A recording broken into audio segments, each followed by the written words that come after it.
Assalamualaikum warahmatullahi wabarakatuh. Salam sehat untuk kita semua.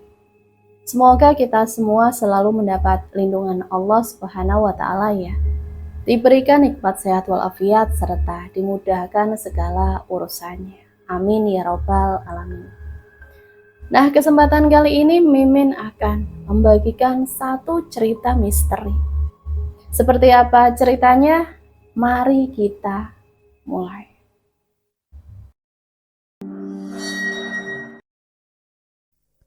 Bunyi tirai pembatas ranjang ditarik berulang kali. Aku yang sedang terlelap seketika terjaga. Dan di seberang sana, di atas ranjang yang kosong, semenjak aku menempati bangsal tua ini, ada sesosok tubuh terbungkus seragam, sama seperti yang aku kenakan. Dia penghuni bangsal tua. Kupandangi setiap tetesan rinai di balik jendela kamar. Entah sudah berapa lama aku duduk melamun. Tiba-tiba pintu kamar terbuka, menampakkan sosok bayangan berbaju putih.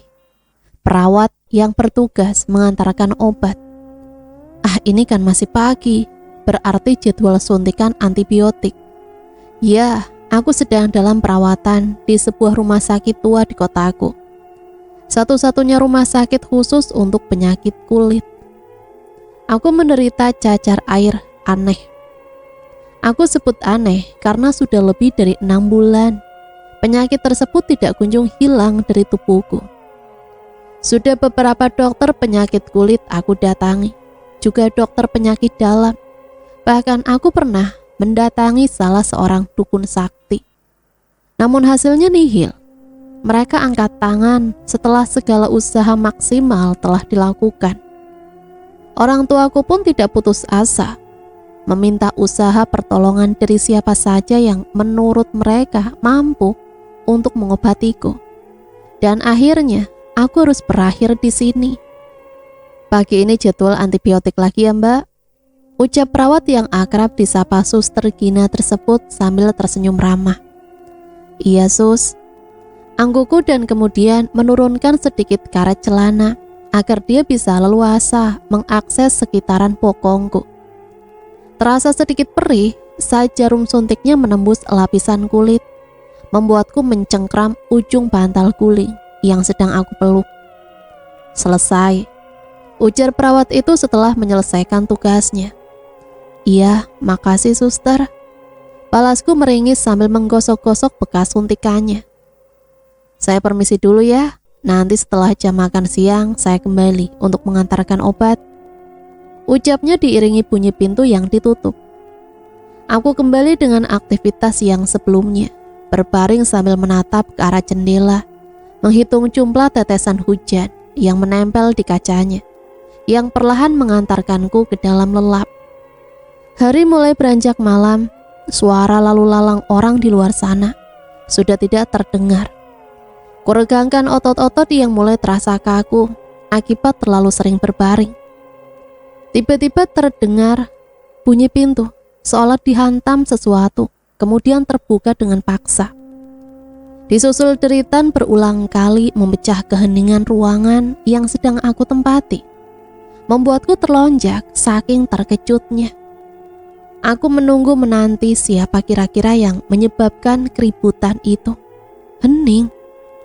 Perlahan aku turun dari ranjang, mengenakan alas kaki dan mulai berjalan mendekat ke sumber keributan. Angin kencang menerpa wajahku ketika sampai di sana. Dinginnya menusuk sampai ke tulang. Kulonggarkan kepala keluar. Sepi. Padahal meskipun sudah malam, selalu ada orang di sekitar ruangan ini. Entah itu pasien, perawat, dan dokter, atau kerabat pasien yang sedang berkunjung. Aneh. Keluar. Terdengar sebuah bisikan tepat dari belakangku. Aku menoleh, refleks. Tiada sesiapapun di sana. Jelas-jelas aku mendengar seseorang berbisik kata itu di telingaku dengan suara parau penuh kemarahan. Aku mulai merinding. Cepat kututup pintu yang tadi terbuka dan kembali meringkuk di ranjang. Seketika pintu terbuka lagi dengan satu hempasan.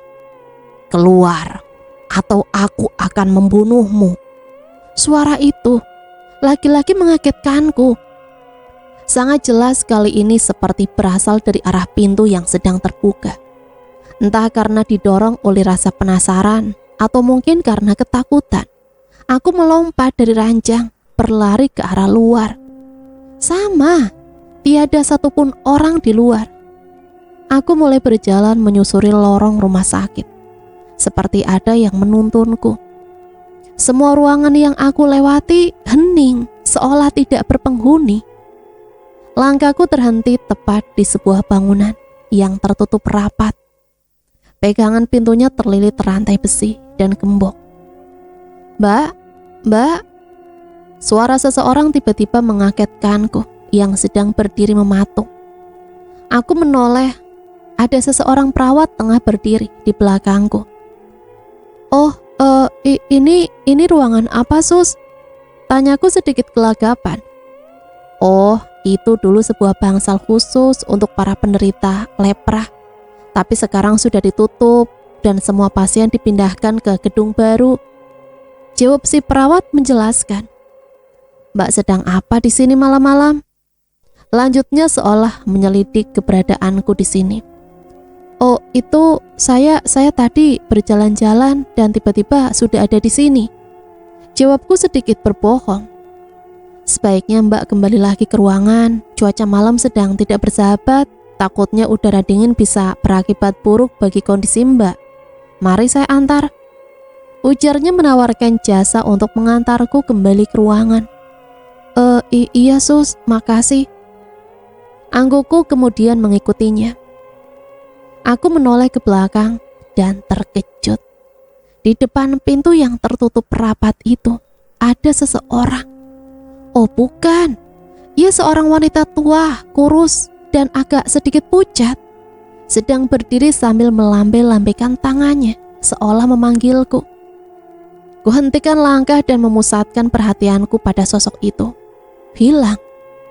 Aku mengerja beberapa kali, berusaha memastikan apa yang tadi kulihat. Kosong. Mbak, panggil si perawat menyadarkan aku dari kebingungan. Iya Sus, itu tadi ada. Jawabku menunjuk tempat sosok tadi berada. Ia hanya tersenyum mengangguk. Apakah dia tahu apa yang aku maksudkan? Kepalaku masih diliputi tanda tanya, bahkan sampai ketika memasuki ruang inapku. Aku tengah mengipas-ngipaskan tempat tidur ketika seseorang membuka pintu ruangan. Kali ini yang datang adalah Suster Mira. "Siang Mbak Dea, tadi sudah makan siang kan?" Sapanya sambil melirik nampan di atas nakas yang sudah agak kosong.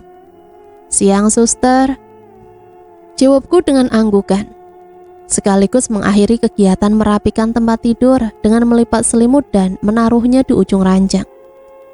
"Bagus, sekarang saatnya minum obat ya," ujarnya lagi dan meletakkan piring kecil berisi beberapa butir tablet yang harus aku minum ke atas nakas. "Baik Suster." Suster, boleh nanya?" "Iya boleh, mau tanya apa Mbak?" Sebetulnya aku ragu untuk menanyakan ini, tapi pertanyaan-pertanyaan yang ada di kepalaku butuh jawaban. Aku menggaruk kepala yang sebenarnya tidak gatal. Bangsal yang dulu ditempati oleh penderita lepra, kenapa ditutup? Tanyaku akhirnya. Bangsal penderita lepra? Mbak Dea tahu dari mana tentang cerita itu? Wajah Suster Mira tiba-tiba berubah serius dengan sedikit raut tanda tanya yang tidak bisa ia sembunyikan. "Semalam saya ke sana." "Ke bangsal itu? Semalam? Jam berapa?" Jejarnya dengan mimik penuh keheranan. "Iya semalam, tapi pada jam berapa ya? Saya kurang tahu. Yang pasti saat itu suasana di pelataran sudah sepi." Jawabku mencoba mengingat situasi semalam. "Mbak Dea nggak bercanda kan?" Tanya suster itu seolah menyaksikan ceritaku. "Saya serius Suster, bahkan saya semalam bertemu dengan salah satu perawat di sana." Jawabku meyakinkan. "Tunggu dulu, seorang perawat? ciri-cirinya bagaimana? Apakah dia tinggi, putih, cantik, dan punya teh lalat di pipi sebelah kiri? Kali ini wajah Suster Mira menjadi berganti tegang. Aku tercenung sejenak, mengingat-ingat kembali ciri perawat yang aku jumpai tadi malam. Kalau tinggi, putih, dan cantik, benar, tapi tai lalat? Suster Mira terlihat antusias dan makin penasaran dengan jawabanku. Iya, di pipinya ada tai lalat. Lanjutku dengan nada yakin, karena saat berada di depan pintu ruanganku, aku bisa melihat dengan jelas wajah si perawat dan memang benar ada tai lalat di pipinya. Hah? Mata Suster Mira langsung membelalak. Spontan ia menutup mulutnya dengan tangan. Ditariknya tanganku mengajak untuk duduk di sudut tempat tidur. Sambil melirik kiri kanan, ia mulai berbicara dengan nada pelan. Seakan takut didengar oleh orang lain. Mbak Dea ngomong serius kan? Nggak bercanda kan? Aku hanya mengangguk-angguk mengiyakan. Dia langsung terhenyak. Begini, bangsal itu letaknya jauh di belakang gedung ini. Sementara Mbak Dea mengatakan sempat jalan-jalan ke sana. Bagi saya itu hal yang aneh, karena tidak ada yang pernah tertarik mau ke sana, kecuali yang terpaksa mengambil jalan pintas menuju pintu keluar. Di sana memang ada satu pintu yang tembus ke lorong jalan sebelah. Itu pun pintunya sudah lama ditutup, hanya bisa dilewati oleh orang melalui celah pagarnya yang sudah rusak. Dan lebih aneh lagi, Mbak Dea kesananya juga malam hari. Jadi maaf kalau saya kurang percaya. Jelasnya panjang lebar, masih dengan suara pelan. Kini gantian aku yang keheranan. Seingatku jarak bangsal itu dari ruangan tidak begitu jauh, bahkan hanya butuh beberapa menit. Apa mungkin aku yang tidak menyadarinya karena terlalu fokus pada apa yang sempat aku lihat? Entahlah. Tiba-tiba terdengar bunyi nampan tempat makanan yang jatuh ke lantai, mengagetkan kami berdua. Kami saling berpandangan dengan ekspresi yang sama, kaget, heran, dan takut. Kulayangkan pandangan ke sekeliling ruangan. Di salah satu pojok terasa ada seseorang yang sedang memperhatikan kami dari jauh. Aku bergidik dan segera mengalihkan pandangan ke arah lain. Di depan Suster Mira masih menatapku dengan sorot mata yang sukar untuk dijelaskan. Ia seolah tahu apa yang sedang aku rasa. Sus, mungkin saya memang salah soal yang tadi saya ceritakan. Obatnya nanti akan saya minum dan saya rasa suster mungkin harus mengurus pasien lainnya, bukan?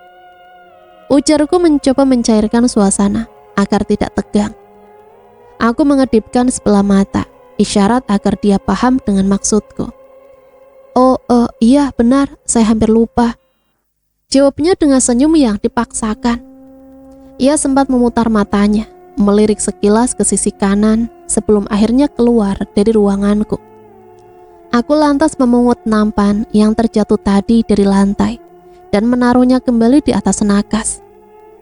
Kamu jangan pernah berbicara tentang aku dengan siapapun. Mataku mengitari setiap sudut ruangan, mencari siapa sebenarnya pemilik suara itu. Dalam ruanganku ini, selain ranjang dan 2 buah nakas yang masing-masing berada di kiri kanannya, juga ada lemari kecil untuk menyimpan pakaian, kulkas, dan televisi.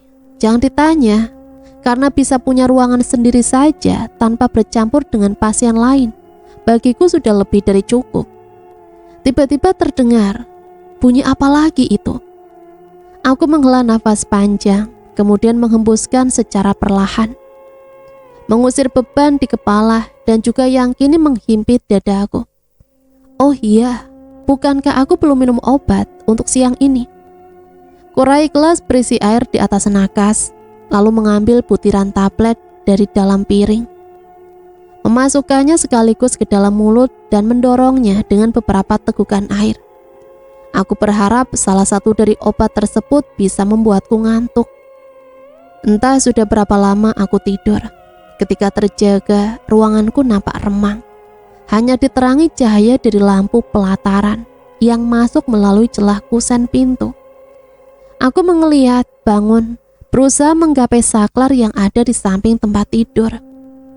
Seketika aku menjerit saat tanpa sengaja menyentuh sesuatu yang dingin dan agak sedikit keras.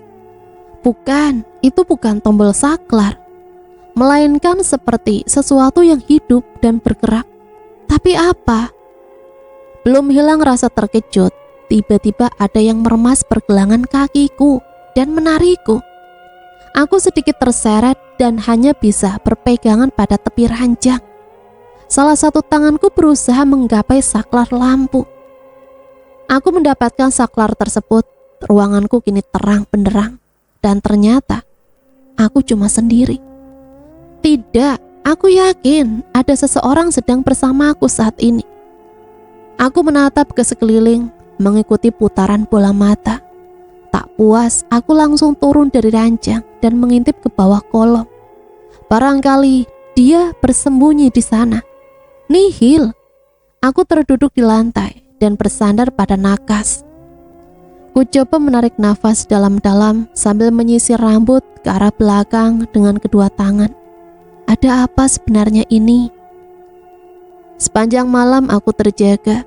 Saat seorang perawat mengantarkan obat, aku sekalian bertanya, mana satu obat yang bisa menyebabkan kantuk? Sengaja agar aku tidak meminumnya malam ini, atau mungkin untuk malam-malam berikutnya. Rasa takut bercampur rasa penasaran tentang apa yang sedang terjadi membuatku memutuskan untuk mencari tahu. Siapa wanita yang aku lihat di depan bangsal tua itu? Bagaimana aku bisa tahu tentang bangsal itu? Apa maksud dari suara yang aku dengar sejak semalam? Apakah semua pasien di sini mengalami hal yang sama? Kenapa aku? Ranjangku kosong karena aku lebih memilih duduk di lantai. Jam digital di ponselku menunjukkan angka 1:40. Berarti sudah lebih dari 3 jam aku duduk memeluk lutut sambil membentur-benturkan kepala bagian belakang secara pelan ke dinding. Kupaksa otak untuk mengingat rangkaian kejadian yang telah terjadi akhir-akhir ini. Aku merasa semua bukan karena kebetulan. Pasti ada alasan, termasuk teror yang sudah 2 hari ini mengganggu. Derit pintu yang terbuka perlahan membuyarkan lamunanku. Sikap aku bangkit berdiri, menunggu apa yang akan terjadi selanjutnya. Karena tidak ada apa-apa, aku lantas berjalan ke arah pintu. Hembusan angin kencang menyambutku. Dari kejauhan, sosok yang kulihat semalam di depan pintu bangsal sedang melambai ke arahku. Tanpa sadar, kakiku mulai berjalan mendekat ke arahnya. Dan bukannya mendekati, dia malah semakin menjauhiku. Aku jadi tersadar ketika tiba-tiba sudah berada di depan pintu bangsal itu lagi. Rantai yang mengikat gagang pintu bergerak terlepas, meninggalkan bunyi gemerincing saat jatuh menyentuh lantai. Aku yang sedang kebingungan mencari-cari kemana sosok tadi pergi. Masuklah. Hah? Dari mana asal suara tadi? Dari dalam. Tanpa ragu-ragu aku meraih gagang pintu, menariknya pelan, dan apa yang ada di hadapanku bukanlah sebuah pemandangan yang bisa aku bayangkan sebelumnya. Entah ada 10 atau bahkan mungkin lebih. Tubuh-tubuh itu tergantung bebas. Tali yang mengikat leher mereka menjadi satu-satunya penahan agar tidak jatuh. Meski samar, aku bisa masih melihat kondisi tubuh mereka. Kepala terkulai dengan wajah yang menyeringai, seperti menahan kesakitan. Aku masih tidak percaya dengan apa yang sedang aku lihat sekarang. Kugelengkan kepala berulang kali sambil mengerjapkan mata. Tiba-tiba satu tangan halus menepuk bahuku, membuatku terperanjat dan refleks membalikkan badan. Ternyata perawat yang semalam aku temui. Mbak Dea ya? Iya. Dari mana dia tahu namaku? Sementara baru 2 kali ini kami bertemu. Bahkan semalam aku sama sekali tidak memperkenalkan diri. Begitupun dia. Dia kan perawat di sini. Gampanglah bagi dia untuk bisa tahu namaku. Saya suster ini, perawat yang bertugas di gedung sebelah. Ucapnya memperkenalkan diri. Oh, jawabku singkat, berusaha menenangkan diri dari rasa terkejut. Mbak Dea sedang apa di sini malam-malam? Dan pintu itu kenapa bisa sampai terbuka? Tanyanya dengan sorot mata keheranan. Anu, tanganku menunjuk ke belakang. Itu kenapa banyak orang yang digantung? Loh, kemana tubuh-tubuh yang bergelantungan tadi? Hanya ada beberapa ranjang kosong dan sudah nampak tua di sana. Orang yang digantung? Tanya perawat itu sambil ikut memperhatikan keadaan yang ada di dalam sana. Iya, tadi ada banyak tubuh yang bergelantungan. Tapi kenapa tiba-tiba udah nggak ada? Seruku masih dengan perasaan heran. Aku sangat yakin mereka ada tadi di sana. Kuusap tengkuk yang mulai terasa dingin. Nanti dulu, suster. Suster ini. Iya, suster ini. Suster sendiri sedang apa di sini malam-malam? Lanjutku balik bertanya perihal keberadaannya di sini. Oh, saya tadi kebetulan mau ke gedung sebelah dan saya lihat seperti ada orang yang berjalan ke arah bangsal ini. Saya ikuti, ternyata cuma Mbak Dea. Kilahnya menjelaskan. Ada perasaan janggal saat aku mendengar jawabannya, mengingat ekspresi dari Suster Mira sewaktu aku menjelaskan tentang pertemuanku dengan perawat ini. Oh gitu, balasku datar, berusaha menyembunyikan kecurigaan terhadapnya. Mbak Dea masih mau di sini? Oh tidak, saya mau kembali ke ruangan saya. Ya sudah, saya tutup pintu ini dulu, lalu kita sama-sama ke ruangan, Mbak. Oke? Boleh suster. Jawabku sedikit antusias dengan tawarannya. Aku ingin menggali informasi darinya tentang bangsal tua ini. Selesai menutup pintu dan melilitkan kembali rantai di gagang pintunya, juga tak lupa memasang gembok. Kami lalu sama-sama berjalan menuju ke ruanganku. Aku masih sempat menengok ke belakang, tapi tidak ada apa-apa di sana, selain gelap dan agak angker. Suster sudah lama bekerja di rumah sakit ini? Tanyaku memecah kebisuan di antara kami saat dalam perjalanan. Lumayan, kurang lebih 20 tahunan. 20 tahun? Lama juga ternyata. Reaksiku agak terkejut. Karena kalau ditelisik dari wajah dan postur tubuhnya, umur perawat ini ada mungkin sekitar 30-35 tahunan. Sungguh sangat tidak mungkin jika ia sudah bekerja di umur 10 tahun atau 15 tahun, bukan? Apa karena dia terlihat awet muda? Lantas soal bangsal tua tadi kenapa harus ditutup? Cecarku memulai investigasi. Karena memang harus ditutup, seluruh penghuninya sudah tiada. Sautnya tanpa ekspresi. Loh, semalam katanya semua pasien dipindahkan ke gedung baru. Keningku berkerut heran. Si perawat hanya tersenyum misterius, yang justru makin menimbulkan banyak pertanyaan dalam benakku. Nanti Mbak Dea akan tahu sendiri jawabannya, ucapnya lagi, membuat usahaku untuk bertanya lebih jauh jadi terhenti. Tidak terasa kami telah sampai di depan ruangan tempat aku dirawat. Dan tanpa sepatah kata, ia langsung pergi meninggalkan aku yang masih terbengong sendirian. Tapi kemana perginya suster itu? Aku memutar tubuh ke kanan dan ke kiri mencari sosoknya. Mungkin dia sudah masuk ke salah satu ruangan yang ada di sekitar sini mungkin. Hipurku berusaha menenangkan diri. Seketika aku spontan berteriak saat memasuki ruanganku. Perawat yang aku cari ternyata sudah ada di dalam dan sedang duduk di atas ranjang sambil membelakangiku. Bukankah tadi suster sudah pergi? Kenapa bisa ada di sini? Tanyaku dengan rasa terkejut. Tutup dulu pintunya, baru saya jelaskan. Tegasnya tanpa menengok ke arahku. Aku melakukan apa yang ia suruh dengan tidak melepaskan tatapanku darinya. Ketika ia membalikkan badan, bukan lagi wajah perawat yang aku cari, akan tetapi telah berganti menjadi sosok wanita tua yang tadi aku ikuti sampai dengan depan bangsal.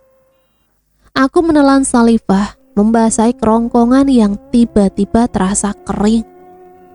Mendekatlah, jangan takut. Aku tidak bermaksud buruk padamu. Aku tahu kamulah orang yang bisa membantu kami. Kami? Nanti dulu.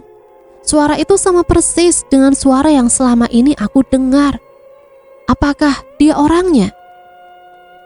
Kenapa kamu masih berdiri di situ? Cepat mendekat. Aku akan mengembalikan kulitmu seperti semula. Apa katanya tadi? Mengembalikan kulitku seperti semula. Artinya dia bisa mengobati penyakitku. Dengan cara apa? Didorong rasa ingin tahu, akhirnya aku paksakan diri untuk mendekat padanya. Semakin dekat, makin jelaslah rupa wanita tua yang kini ada di depanku. Wajahnya sedikit pucat dengan kulit yang membungkus tulang, kurus dan keriput. Lehernya hampir putus dan di bajunya ada noda darah di mana-mana. Dia menyuruhku berbaring dan mulai melakukan apa yang tadi ia janjikan. Dengan sedikit membungkuk, ia mulai menjelati permukaan kulitku. Aku hanya bisa memperhatikan dengan perasaan yang sulit untuk kugambarkan. Takjub sekaligus senang. Hal pertama yang aku rasakan ketika melihat hasil dari yang telah ia lakukan. Kulitku kembali mulus, bahkan tidak ada satupun bekas luka yang tertinggal. Saking senangnya, aku tidak menyadari sosok tersebut telah menghilang. Besok kamu akan tahu jawabannya. Suaranya kembali menggema di ruanganku. Meski masih diliputi segudang tanda tanya, tapi aku agak sedikit lega. Setidaknya aku mulai menemukan titik terang. Tapi kenapa harus aku? Mungkin sebaiknya aku menunggu besok tiba. Dan yang aku harus lakukan sekarang adalah istirahat. Dengan sekali hentakan, kusibak selimut dan menutupi tubuhku hingga ke dada. Coba memejamkan mata, namun bayangan akan kejadian barusan seolah menari-nari di pelupuk mataku. Apa aku harus meminum pil tidur itu? Sepertinya iya. Suara berbisik yang berasal dari samping tempat tidur membuatku terjaga. Ternyata petugas pengantar makanan sedang merapikan nampan kosong dan menggantikan dengan nampan baru yang berisi menu sarapan. Setelah sekian lama dirawat di tempat ini, aku cukup mengenal beberapa dokter, perawat, petugas kebersihan, juga petugas pengantar makanan. Dan yang sedang berada dalam ruanganku saat ini namanya Bu Rahmi. Aku mengeliat, tanganku meraba bawa bantal mencari ponsel untuk melihat waktu. Sudah hampir pukul 10 pagi rupanya. Dengan setengah menguap, aku mengucapkan selamat pagi pada beliau. Dibalas dengan ucapan yang sama dan disertai anggukan kepala. Nyenyak tidurnya ya mbak, saya lihat tadi mbak dia tidur pulas banget. Ujarnya sekedar basa-basi. Oh iya, mungkin pengaruh obat tidur yang saya minum bu. Jawabku menanggapi. Oh gitu. Iya, sarapannya dimakan mbak, nanti keburu dingin. Saya permisi mau ke ruangan lain nganterin ini. Ucapnya lagi sambil melirik troli makanan sebelum akhirnya berlalu dari ruanganku. Teringat kejadian beberapa jam yang lalu, aku langsung bangun dan memeriksa sekujur tubuhku. Keadaannya masih sama seperti kemarin, penuh luka cacar. Aneh, apa aku hanya bermimpi? Tak mau banyak berpikir karena masih pagi. Aku beranjak ke kamar mandi, sekedar buang hajat sekaligus membersihkan diri. Aku terpaku saat membuka pintu kamar mandi. Sebuah kalimat peringatan tertulis di cermin yang menempel di dinding. Jangan lupakan janjimu, hati-hati dengan mereka. Nah, berarti benar kan? Aku tidak bermimpi. Kejadian dini hari tadi memang nyata. Aku terikat janji dengan seseorang, janji di mana aku harus membantunya. Dengan imbalan penyakitku akan disembuhkan. Sebentar, mereka? Mereka siapa? Segera aku hapus tulisan di cermin, jangan sampai terbaca orang lain. Aku melanjutkan niat yang sebelumnya tertunda, sambil berpikir segala kemungkinan yang akan terjadi hari ini. Terdengar ketukan pintu disertai masuknya beberapa orang yang sebagian telah aku kenal dengan baik. Di antara mereka, ada wanita parubaya yang baru kali ini aku temui. Seperti biasa, dalam seminggu ada 3 kali dokter melakukan kunjungan ke pasiennya. Aku yang sedang duduk sarapan, sejenak menghentikan kegiatanku untuk menyambut mereka. Selamat pagi Mbak Dea, sapa Suster Gina mewakili rombongannya. Pagi Suster, balasku dengan anggukan kepala sekaligus menyapa yang lainnya. Dokter, pasien ini sudah hampir sebulan dalam perawatan, namun belum ada tanda-tanda kemajuan pada pengobatannya. Jelas Suster Gina ke seseorang yang belakangan aku ketahui bernama Andre, sesuai yang tertera pada name tag di dadanya. Oke, baik. Bagaimana dengan organ vitalnya? Tanya dokter itu sambil memeriksa lembaran status pasien di tangannya. Secara keseluruhan hasilnya bagus dok. Suster Mira ikut menjelaskan. Dengan kata lain, pasien ini sudah bisa dipindahkan ke bangsal. Saut wanita setengah baya tanpa melepaskan tatapannya ke arahku.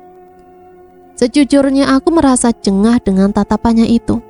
Akan tetapi aku tidak menampakkannya sedikit pun, bahkan memilih untuk bersikap wajar. Kata-kata wanita tersebut ditanggapi dengan anggukan kepala mereka, tanpa ada satu orang pun yang mengeluarkan suara. Aku baru menyadari sesuatu. Bangsal. Apa bangsal tua itu yang ia maksudkan? Ada apa ini? Membayangkan kondisi dalam bangsal yang aku lihat semalam, sepertinya bukan bangsal itu. Bisa saja ada bangsal lainnya. Oke, sepertinya kita sudah bisa membicarakan langkah selanjutnya di ruangan pertemuan. Selain Suster Gina, yang lain tolong ikut saya. Titah wanita itu ke mereka dan langsung meninggalkan ruanganku. Sepeninggal mereka, aku termenung menatap makanan yang baru sebagian aku cicipi. Setiap perkataan wanita tadi masih terngiang-ngiang di kepalaku. Bangsal, ruangan pertemuan, langkah selanjutnya. Dan tidak diikut sertakan Suster Gina dalam pertemuan mereka. Menjadi sebuah tanda tanya besar bagiku. Apa sebenarnya yang sedang mereka rencanakan? Mereka, itukah yang disebut dalam pesan di cermin? Kenapa aku harus berhati-hati? Aku bergegas ke pintu, berharap mereka belum jauh dari ruanganku. Syukurlah, rombongan itu sedang berjalan menyusuri selaras rumah sakit. Hanya beberapa meter dari tempatku. Sambil menengok kiri kanan, aku keluar dan mulai mengikuti mereka. Agar tidak menimbulkan kecurigaan, aku menyapa beberapa perawat yang kebetulan berpapasan. Sambil sesekali berhenti, berpura-pura sedang menikmati pemandangan. Aku melihat mereka memasuki sebuah ruangan. Mungkin itu yang dimaksud ruang pertemuan. Tanpa membuang waktu, aku berjalan pelan mendekati ruangan itu. Tiba di depan pintunya, ada sebuah papan nama yang bertuliskan ruang direktur utama. Hal yang luput dari perhatianku selama ada di sini. Jadi wanita itu direktur utama rumah sakit ini. Pantas aku tidak pernah melihatnya. Upayaku menemui jalan buntu. Bukan perkara mudah untuk bisa masuk ke dalam sana. Tapi aku tidak boleh kehilangan akal. Aku harus menemukan jawaban hari ini juga. Terlintas sebuah ide di kepalaku. Namun aku harus memastikan sesuatu terlebih dahulu. Aku berjalan ke arah taman rumah sakit yang berada tepat di depan ruangan itu. Tiba-tiba, au! Meski sengaja kulakukan, ternyata saat dada dan perutku menyentuh tanah, tetap saja terasa sakit. Aku jatuh terjerembab. Yes, dengan begini aku bisa mengintip bayangan orang-orang di dalam sana. Lewat celah kecil di bawah pintu. Meskipun hanya alas kaki mereka. Aku tahu keadaanku saat ini pasti mengundang perhatian orang-orang yang ada di sekitar. Sesuai prediksi, beberapa pasien segera berlari ke arahku. Aku langsung berlari dan mengibas-ngibaskan debu serta tanah yang menempel di seragamku. Tidak lupa kuukir senyum sebagai ucapan terima kasih pada mereka. Walau tak sempat menolong, minimal aku tahu bahwa mereka peduli. Pikiranku kembali pada ide yang telah aku susun. Sambil tertatih, aku berjalan menuju ke ruanganku. Dalam hati aku bersyukur. Mungkin ini alasan kenapa aku membawa kedua ponselku sewaktu akan dirawat. Ketika tiba dalam ruangan, aku langsung membuka laci nakas, mengambil salah satu ponsel yang memang sengaja aku nonaktifkan. Segera aku aktifkan lagi dan aku langsung memanggil dari nomor ponsel lainnya ke nomor yang ada di ponsel ini. Tak lupa, aku menekan tombol perekam saat kedua ponselku saling terhubung. Setelah semuanya siap, aku buru-buru kembali ke depan pintu ruang pertemuan itu. Tentu saja dengan tidak menimbulkan kecurigaan orang lain barang sedikit pun. Aku pastikan semuanya aman terlebih dahulu. Baru kemudian menyelipkan benda pipi itu melalui celah yang ada di bawah pintu. Selesai. Dengan berlagak sedang menelpon seseorang, perlahan aku menjauh dari ruangan itu. Apa yang sedang mereka bicarakan jelas terdengar di telingaku. Beberapa di antaranya membuatku terbelalak saking tak percayanya. Inikah wajah asli mereka? Permintaan pasar makin meningkat, sementara persediaan kita sudah menipis. Saya bahkan menolak beberapa tawaran dari customer yang rela membayar lebih, asal permintaan mereka bisa terpenuhi. Saya sudah melakukan uji kecocokan pada salah satu customer. Ginjalnya cocok dengan yang dimiliki pasien di kamar 512. Kira-kira kapan kita bisa mengeksekusi pasien tersebut? Saya rasa lebih cepat lebih baik. Itu merupakan tugas dari Suster Mira dan Dr. Jian. Kalian harus bisa meyakinkan orang tuanya bahwa proses pemakamannya akan dilakukan sesuai prosedur pemakaman pasien dengan penyakit menular. Bagaimana Suster Mira, Dr. Jian? Apakah kalian sudah siap? Siap, Budir. Semua tergantung kapan eksekusinya dilaksanakan. Kematiannya harus benar-benar wajar. Itu yang paling penting. Bunuh diri adalah alasan yang paling pas, seperti yang sering kita gunakan selama ini. Benar nggak, Dr. Andrew? Jadi kapan? 3 hari lagi. Jangan lupa minta orang tuanya datang untuk terakhir kali melihat anak mereka yang sudah menjadi mayat. Demikian sebagian isi rekaman yang sudah aku dengarkan. Hampir tidak dapat dipercaya. Bagaimana bisa mereka merencanakan kematian orang lain dengan begitu mudah? Kamar 512, itu kan nomor ruangan aku. Satu lagi, alasan bunuh diri. Biadab. Aku berjalan mondar-mandir dalam ruangan. Berpikir bagaimana cara agar bisa menggagalkan rencana. Juga cara untuk bisa mengungkap perbuatan mereka ini pada pihak yang berwajib. 3 hari adalah waktu yang telah mereka tentukan untuk membunuhku. Dan kemudian mengambil sebagian organ tubuhku untuk mereka perjualbelikan. Aku bergidik ngeri membayangkan itu semua. Selain orang tuaku, tidak ada seorang pun teman yang bisa aku andalkan saat ini. Mereka seolah jijik dengan penyakitku. Bahkan Revan, laki-laki yang aku anggap bisa jadi pendampingku kelak, memutuskan hubungan kami secara sepihak. Tapi menceritakan kejadian ini pada orang tuaku sama artinya dengan menggagalkan rencana yang sudah aku susun dengan rapi. Ditambah aku tidak ingin membuat mereka khawatir. Apa aku harus meminta bantuan dari wanita tua itu? Tirai jendela ruanganku bergerak karena tiupan angin yang begitu kencang. Aku merasakan kehadiran seseorang. Tak lama tubuhku ambruk dan tak sadarkan diri. Ketika siuman, aku telah berada dalam ruangan gelap dan berbau pengap.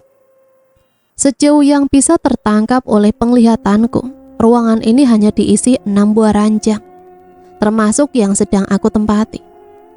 Diamlah di sini. Aku telah menukar jiwamu dengan jiwaku. Ku pinjam tubuhmu untuk membalas dendamku. Suara yang entah dari mana membuatku tersadar akan penampilanku saat ini. Tubuh kurus berbalut pakaian perawat dan sakit di leherku terasa menusuk. Tunggu, ia mengatakan bertukar jiwa. Berarti saat ini jiwanya yang ada dalam tubuhku. Nenek, ku coba untuk memanggilnya. Mataku liar menatap ke sekeliling, berharap dia masih ada di sini. Samar kulihat seseorang sedang berjalan mendekatiku. Ternyata itu aku sendiri. Oh bukan, itu hanya tubuhku. Jiwa di dalamnya milik orang lain. Terjadi dialog panjang antara aku dengan orang yang berada dalam ragaku itu. Ku ceritakan semua rencana yang telah aku buat. Ia pun menceritakan rencana yang telah ia susun. Ya, anggap saja aku sedang bersekutu dengan setan untuk membongkar sebuah kejahatan. Dari ceritanya, aku bisa tahu penyebab kematian suster ini. Ia dibunuh karena mencoba untuk melaporkan kejahatan mereka.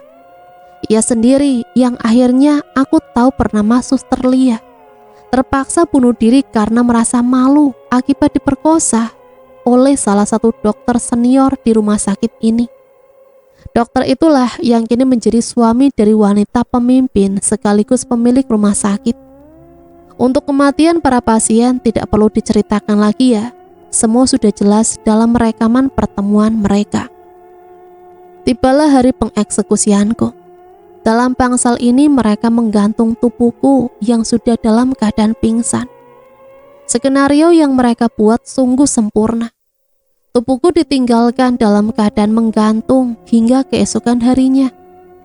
Mamaku menangis meratapi kematian palsuku.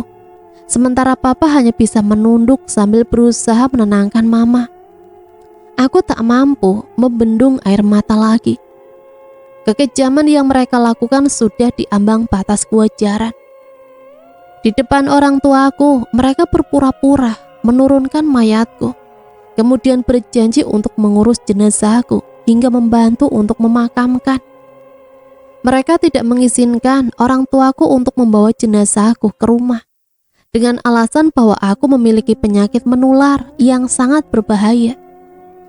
Dan malam ini, seperti yang sudah mereka rencanakan, tubuhku terbujur kaku di atas meja operasi, dikelilingi iblis berwujud manusia dengan pakaian ala dokter bedah, siap mempreteli setiap organ yang ada di dalam sana.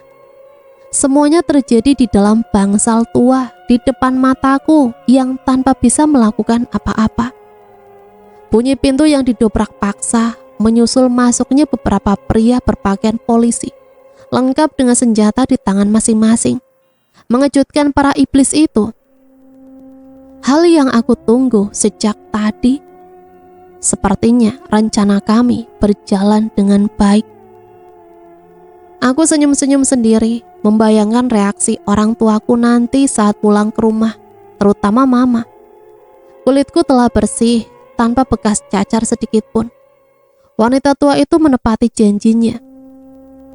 Tertangkaplah para iblis juga mengungkap sindikat penjualan organ tubuh secara ilegal. Satu hal yang membuatku bahagia, kejadian ini berhasil membongkar makam di mana para iblis itu menampung jasad pasien yang telah mereka bunuh. Banyak keluarga yang merasa bersyukur atas apa yang telah aku lakukan. Aku hanya bisa berdoa, semoga arwah keluarga mereka bisa tenang di alam sana. Diamlah di sini, aku telah menukar jiwamu dengan jiwaku. Ku pinjam tubuhmu untuk membalas dendam. Namaku Amelia, sering dipanggil Suster Lia.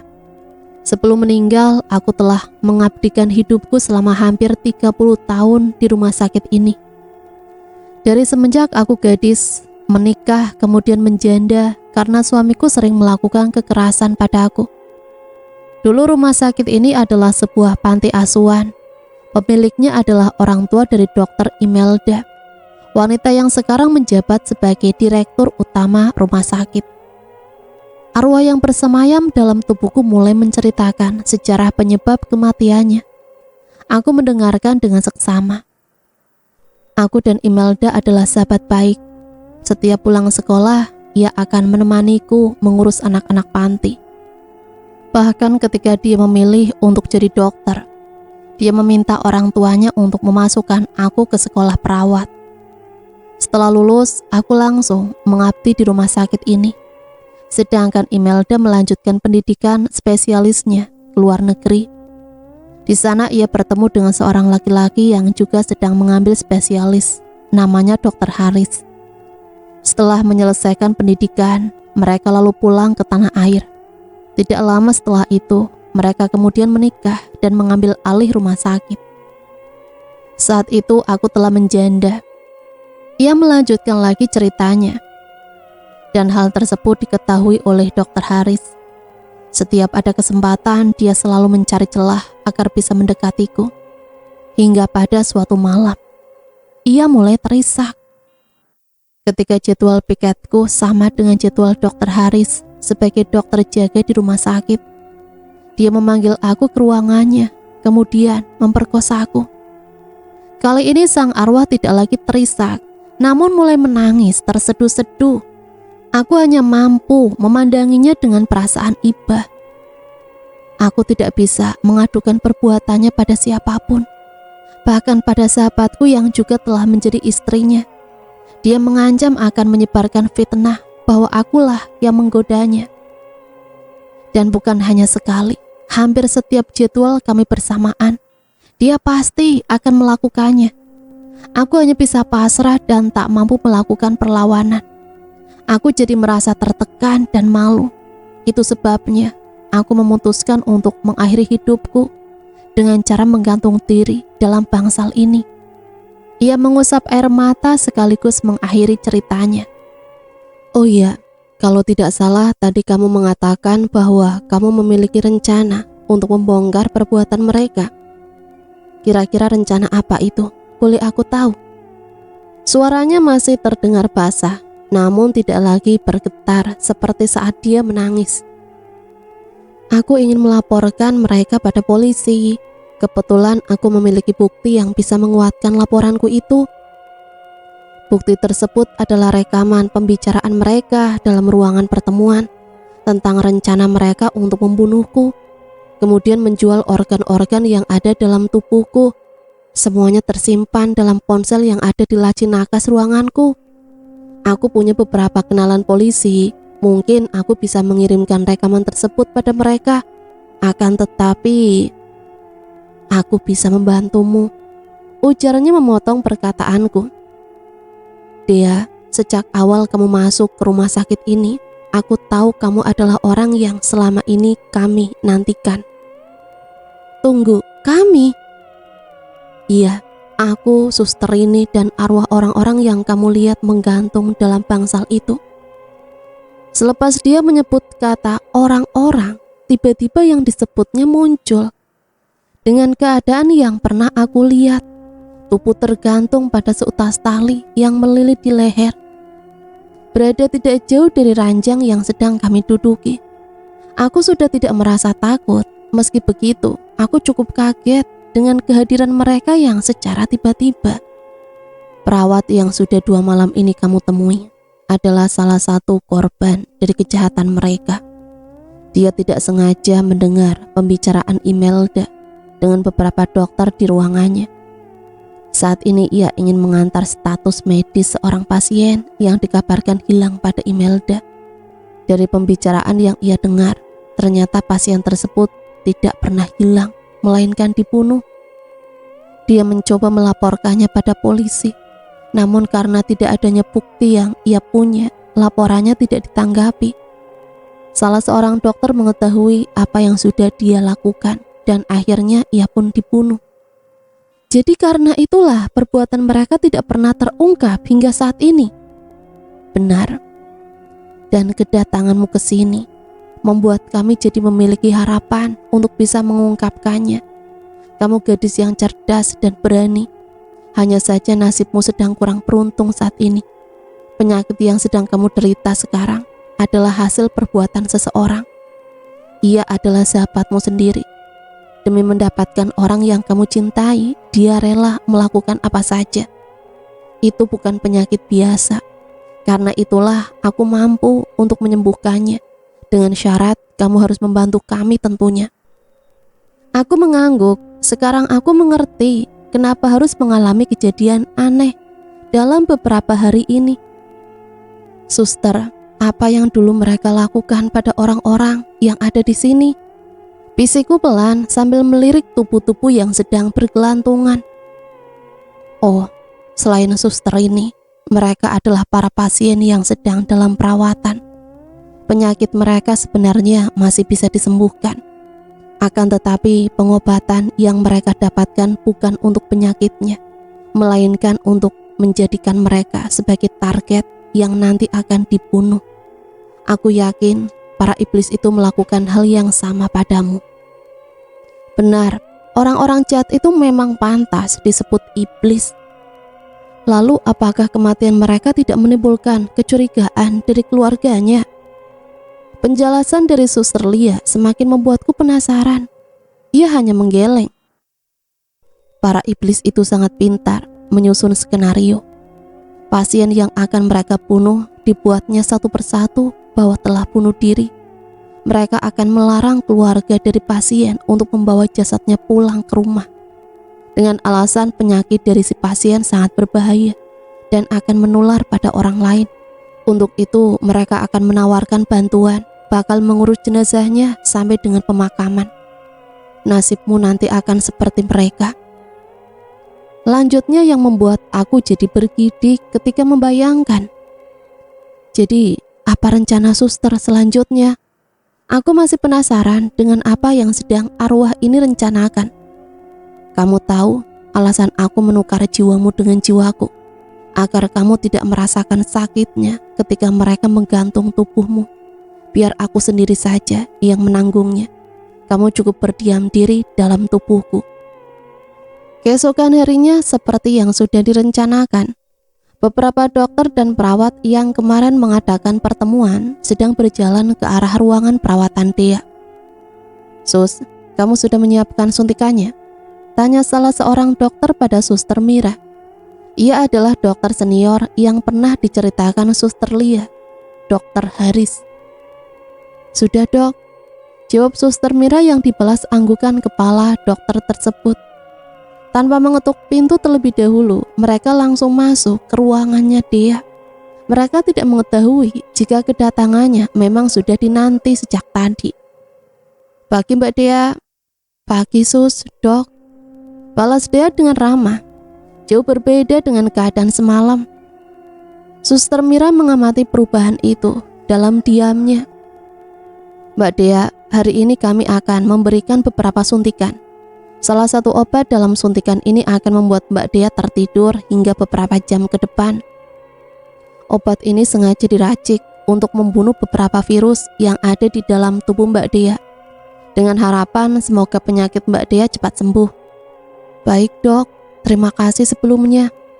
Suster Mira, segera berikan suntikannya. Perintah Dokter Haris yang langsung dilaksanakan oleh Suster Mira. Suntikan yang dicucukkan langsung lewat salah satu pergelangan tangan dia. Pelan-pelan membuatnya merasa ngantuk. Salah, tentu saja ia tidak akan pernah mengantuk. Arwah dalam tubuhnya sedang berpura-pura. Setelah memastikan bahwa dia sudah benar-benar tertidur, Dokter Haris bertanya pada Dokter Jian. Bagaimana?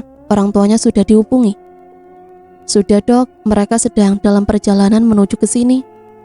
Bagus, berarti kita harus cepat-cepat memindahkan tubuh pasien ini ke bangsal. Kalian sudah menyiapkan skenarionya kan? Bagaimana dengan para polisi yang kita sewa?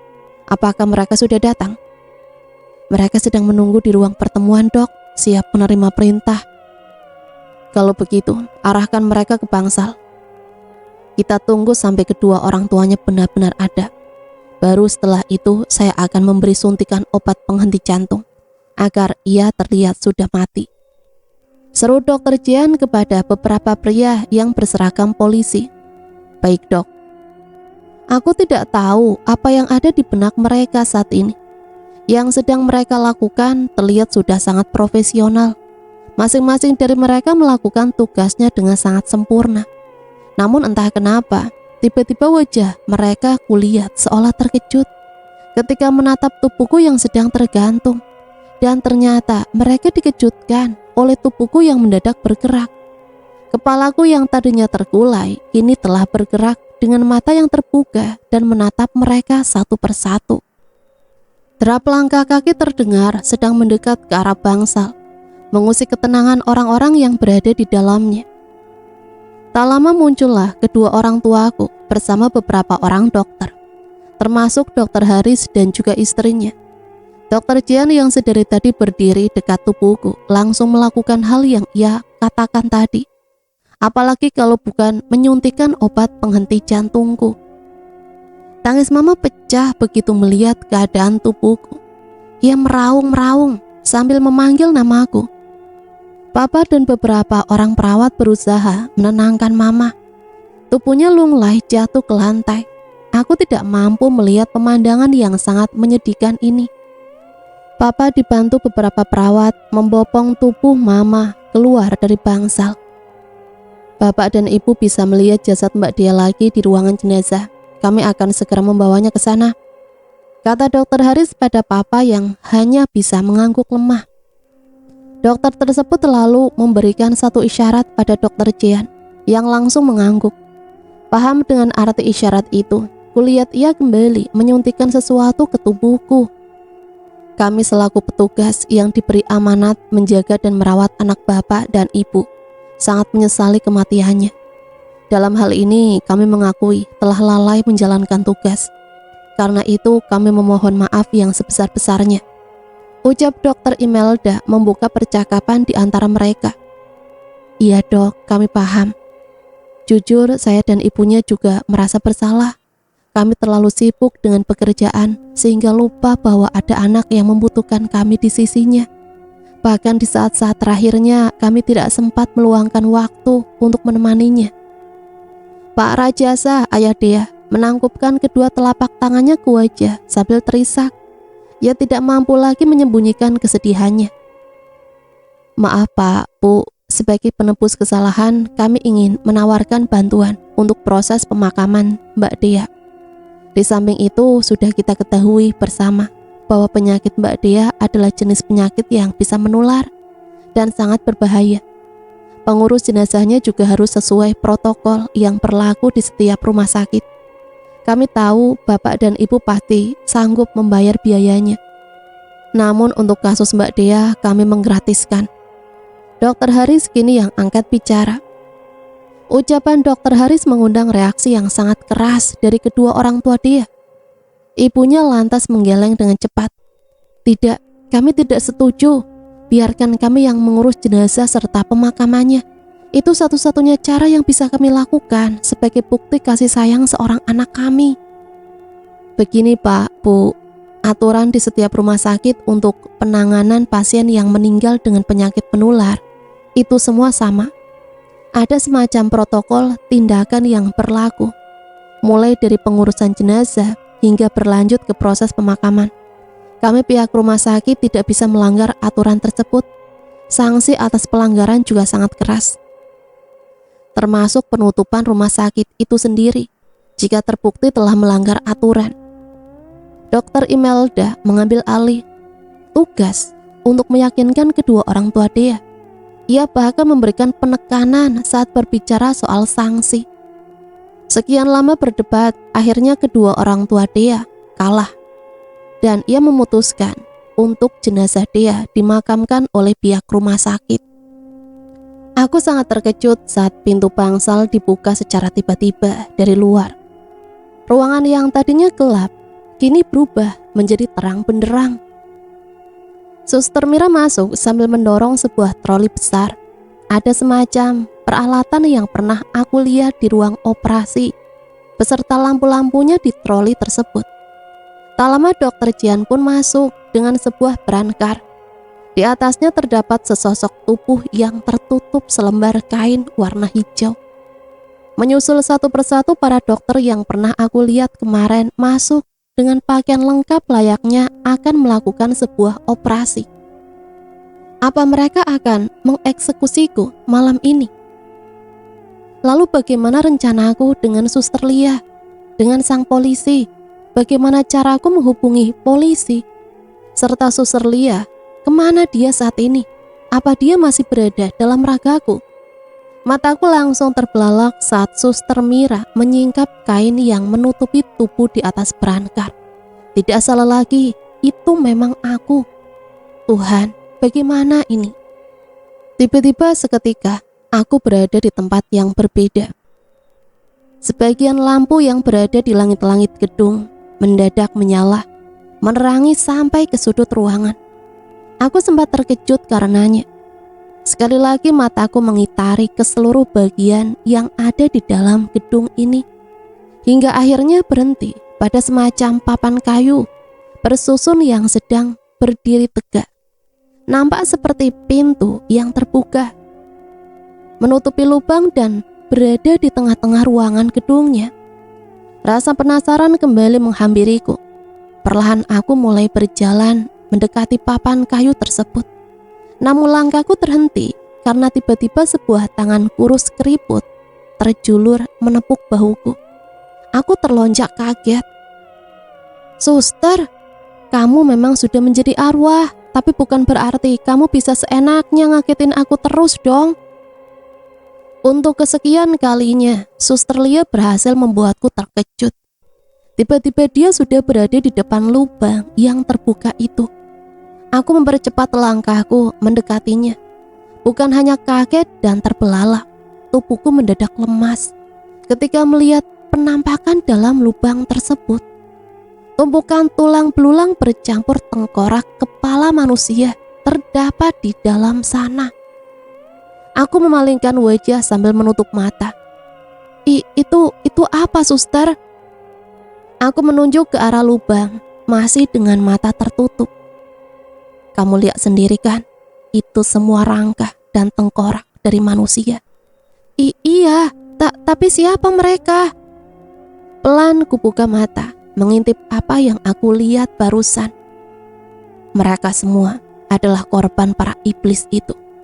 Tubuh mereka tidak pernah dikuburkan, melainkan dibuang ke dalam lubang ini. Apa keluarga mereka tidak pernah mencari di mana letak kuburannya?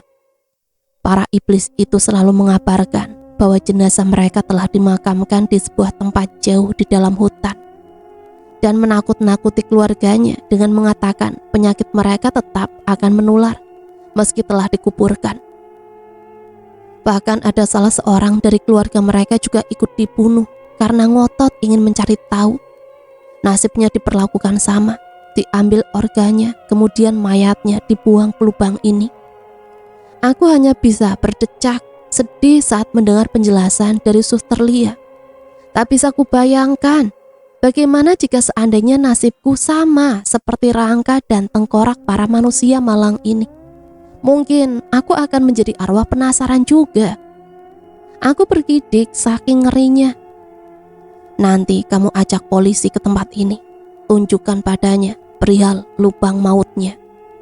Istilah yang dipakai oleh arwah Suster Lia memang sangat cocok untuk jadi sebutan bagi lubang tersebut. Oke, pasti aku akan membawa dia ke sini. Terima kasih. Ayo kita kembali ke ruanganmu. Tidak lama lagi akan segera pagi. Kamu masih butuh istirahat yang banyak.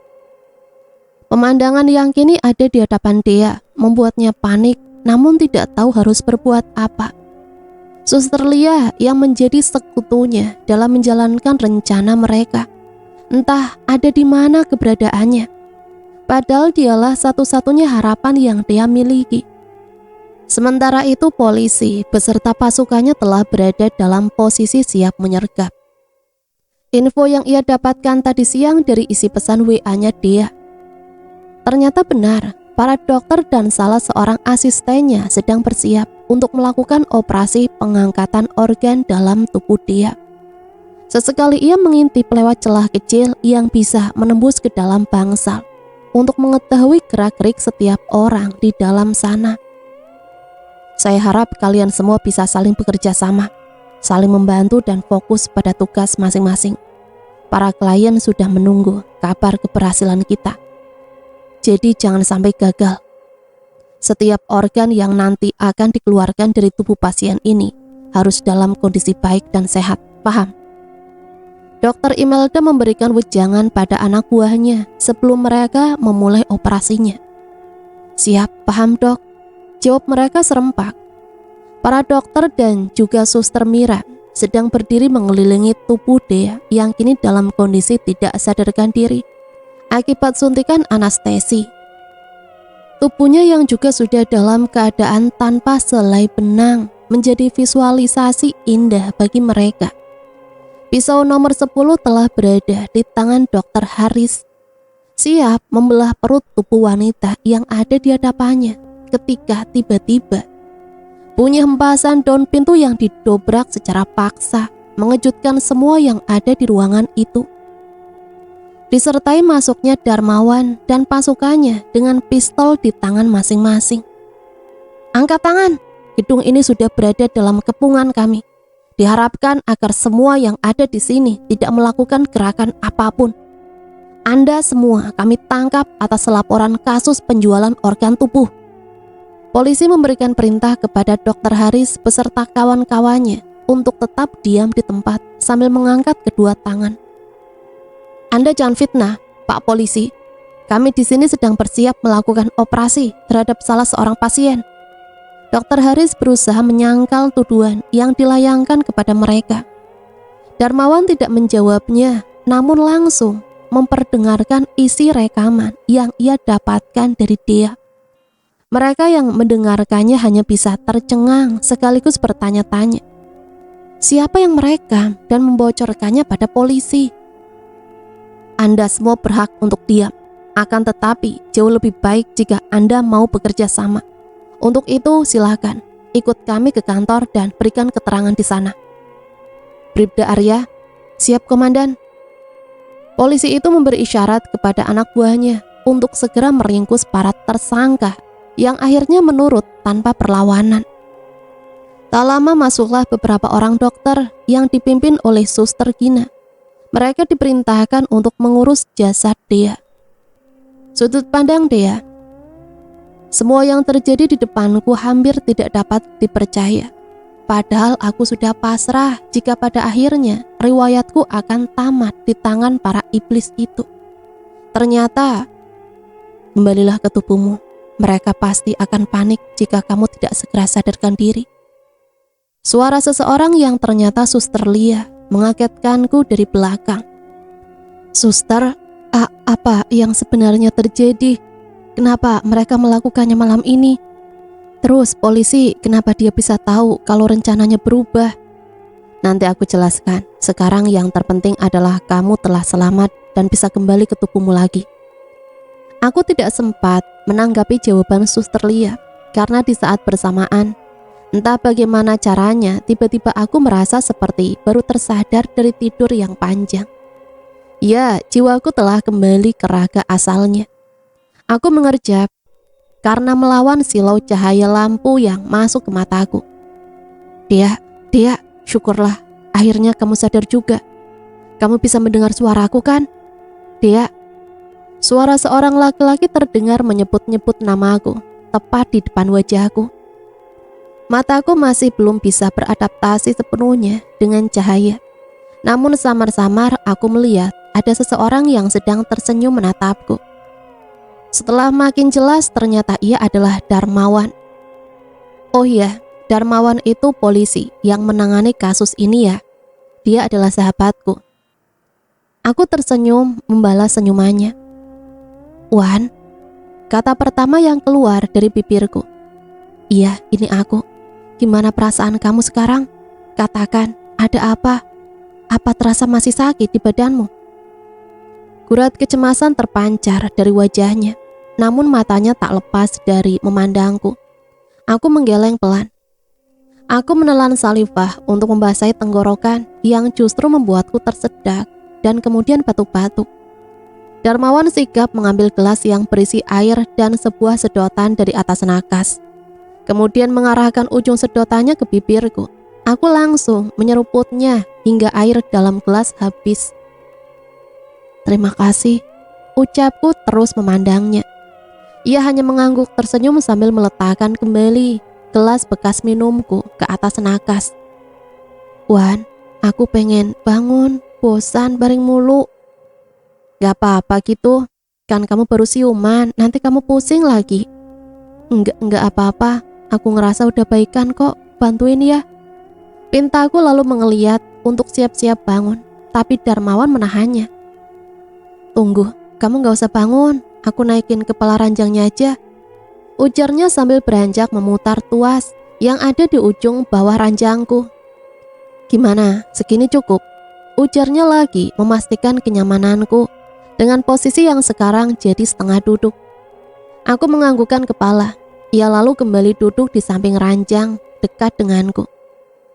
Sebenarnya ada banyak hal yang ingin aku tanyakan padamu, tapi aku bingung, tidak tahu harus memulai dari mana. Tidak mungkin kan kalau aku menanyakan apa yang aku lihat tadi. Wan, ini hari apa? Hari Rabu. Jam? Ia melirik jam tangan di pergelangan tangannya. Jam 12:04. Kenapa? Ia nampak mengerutkan dahinya. Jadi benar kan? Kejadian di Bangsal baru beberapa jam yang lalu. Pintu ruanganku diketuk seseorang dari luar. Masuk. Darmawan yang menjawab ketukannya. Tak lama masuklah Suster Gina sambil membawa sebuah nampan. Permisi. Oh, Mbak Dea udah bangun rupanya. Ia berjalan mendekat ke arah ranjangku, melempar senyum padaku dan Darmawan, lalu meletakkan nampan yang dibawanya ke atas nakas. Saya mau kasih suntikan, tapi bisa lewat selang infus saja ya. Aku baru menyadari kalau di pergelangan tangan kiriku terpasang jarum infus. Silakan Sus. Selesai melakukan tugasnya, lalu ia pamit keluar sambil tak lupa mengingatkan aku akan meminum obat yang tadi dibawanya. Suster itu yang tadi bantuin membawa kamu dari Bangsal ke ruangan ini, ucap Darmawan setelah Suster Gina keluar dan menutup pintu ruanganku kembali. Dia juga yang menyambut aku dan pasukan di depan pintu keluar di belakang Bangsal. Lanjutnya lagi dan membuat aku langsung mengernyit. Suster Gina. Apa aku harus menanyakan juga dari mana ia mendapatkan kabar tentang perubahan rencana para iblis itu? Kenapa semua jadi bikin aku penasaran begini sih? Kamu kenapa, Dea? Ia mungkin menyadari perubahan wajahku. Enggak apa-apa. Jadi gimana kabar tentang orang-orang itu? Tanyaku mengalihkan perhatian. Orang-orang? Oh, para dokter dan perawat itu. Mereka sudah dibawa ke kantorku. Besok aku akan menginterogasi mereka satu persatu. Sepertinya ini akan menjadi kasus terbesar yang pernah terungkap. Aku yakin banyak pihak-pihak yang terkait dengan kasus ini, termasuk para polisi yang mendukung perbuatan mereka. Sekarang sebaiknya kamu minum obat dulu. Setelah itu sebaiknya kamu istirahat lagi ya. Aku mau kembali ke kantor sebentar, sekalian mengabari orang tuamu. Jangan kabari mereka dulu. Besok aku mau minta izin pulang ke rumah. Kondisi aku kan udah baikan kok. Tapi bagaimana dengan penyakitmu? Iya ya, bagaimana aku menjelaskan tentang Suster Lia ke Darmawan? Apa ia akan percaya dengan ceritaku? Aku rasa ada baiknya aku ikuti saran dari Darmawan. Istirahat untuk memulihkan kondisi sambil berharap semoga Suster Lia bisa memberiku jawaban secepatnya. Aku meminta Darmawan untuk menurunkan kembali kepala ranjang dan bersiap untuk tidur. Sementara ia pamit balik ke kantornya. Mungkin karena pengaruh obat yang tadi ku minum. Tak butuh waktu lama aku akhirnya terlelap. Aku terbangun karena merasa ada seseorang yang memegang tanganku. Ruanganku kini nampak remang-remang. Terlihat ada seseorang yang sedang berdiri di samping ranjang. Aku memicingkan mata untuk memastikan siapa sosok tersebut. Suster Lia. Refleks aku bangkit, namun segera ditahannya. Maaf, aku jadi membangunkanmu. Berbaringlah, aku hanya ingin menepati janjiku. Ia lalu membungkuk, melakukan apa yang pernah dia lakukan tempo hari. Aku meraba kulitku yang seketika berubah menjadi mulus karena jilatannya. Suster belum menjawab pertanyaanku. Aku tidak ingin melewatkan kesempatan yang ada sekarang. Biar bagaimanapun aku butuh jawaban untuk setiap tanda tanya yang ada di otakku. Pertanyaan yang mana? Samar aku melihat ia tersenyum. yang hampir membuatku kesal jika tidak mengingat bahwa ia adalah teman yang telah membantuku selama ini. Jelaskan kenapa rencana mereka bisa berubah. Siapa yang memberitahu Darmawan tentang ini? Dan, oh ya, Suster Gina. Kata Darmawan, dia yang menyambut mereka di pintu keluar belakang bangsal. Tadi pagi mereka merubah rencananya. Saat sedang memeriksa keadaanmu, aku terpaksa keluar dari tubuhmu dan merasuki Suster Gina untuk memberitahu ke Darmawan mengenai perubahan rencana mereka. Jadi sebenarnya Suster Gina tidak tahu apa-apa tentang rencana kita. Singkat cerita, akhirnya aku pulang ke rumah. Papa mamaku kaget bukan kepala. Aku ceritakan semuanya dari awal sampai akhir, sampai mereka semua paham dengan masalah itu. Rumah sakit itu sekarang ditutup. Iya, kerangka-kerangka itu diambil oleh keluarganya untuk dimakamkan dengan layak. Walaupun butuh proses yang sangat panjang untuk tes DNA agar bisa mengetahui siapa-siapa saja pemilik kerangka itu. Untuk para pelaku, mereka semua mendekam di penjara seumur hidup. Dan satu lagi fakta, ternyata Dokter Imelda tidak tahu kalau suaminya, Dokter Haris, selalu memperkosa sahabatnya, Suster Amelia. Dan sekarang dia tahu penyebab sahabatnya tersebut bunuh diri. Untuk Suster Lia dan korban-korban lainnya, semoga kalian semua tenang di sana. Dan cerita selesai sampai di sini. Cukup ngeri ya? Sampai di sini saya pamit undur diri. Mohon maaf apabila banyak salah kata. Matur suwun. Wassalamualaikum warahmatullahi wabarakatuh.